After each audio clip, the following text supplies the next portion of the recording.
आज को जारो जारो जारो इने छाप जे ओ डाडो वक्त दुखियो गुजरियो एक बेका थी मोकलाणी वे चिलारो दे असा बिलला तावा असा आखिरी बाकुर पातावा बचपन जी मोहब्बत जी थी यारो को जाने वे डाडो वक्त दुखियो गुजरियो एक बेका थी मोकलाणी वे डाडो वक्त दुखियो गुजरियो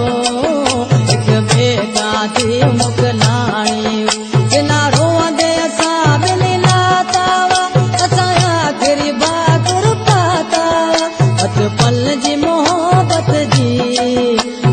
यारो को जाने वे डाडो वक्त दुखियो गुजरियो एक बेका थी मोकलाणी वे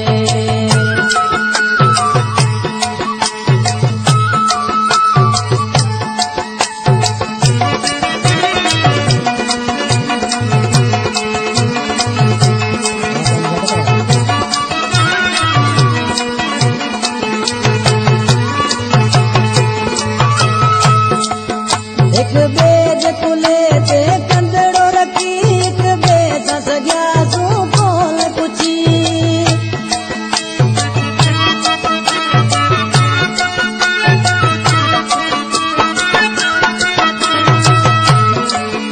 एक बेज कुले ते कंदड़ो रखी एक बेज सगया सू कोल कुची हाथ कौन खुलो पोए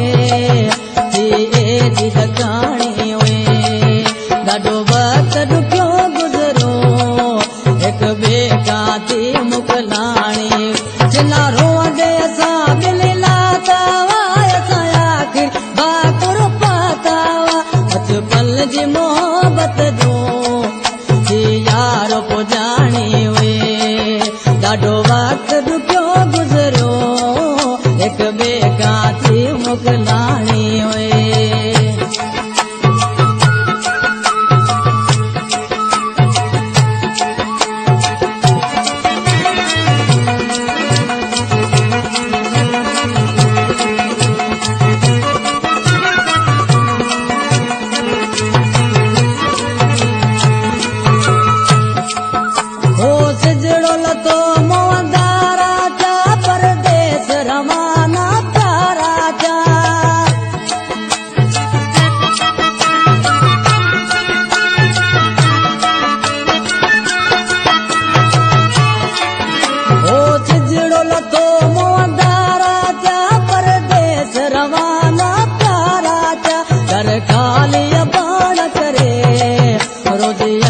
खजानी वे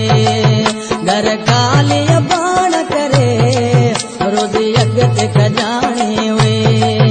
चिलारो दे असा बिलला तावा असा आखिर बाकुर पातावा बचपन जी मोहब्बत जी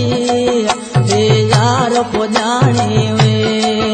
डाडो वक्त दुखियो गुजरो एक बेका थी मोकलाणी वे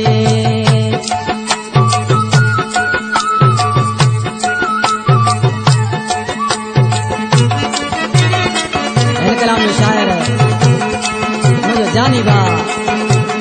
साईं तालब शाह सिलेक्शन मास्टर असांजे साम्हूं वेठो आहे साथो ते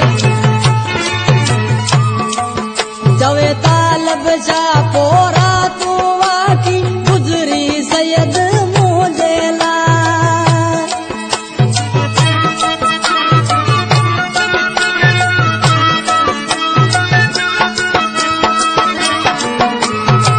साजना तेबा आया मकन तेबा हे साईं तालब शाह नाले वारी मिसरा में छा थो चए चवे तालब शाह पोइ रात वाकी गुज़री सैयद मुंहिंजे लाइ रब शायद वाते जो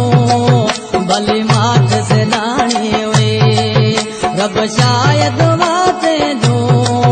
भली माठ से दाणी वे डाडो वक्त दुखियो गुजरो एक बेका थी मोकलाणी चिलारो दे असा बिलला तावा असा आखिरी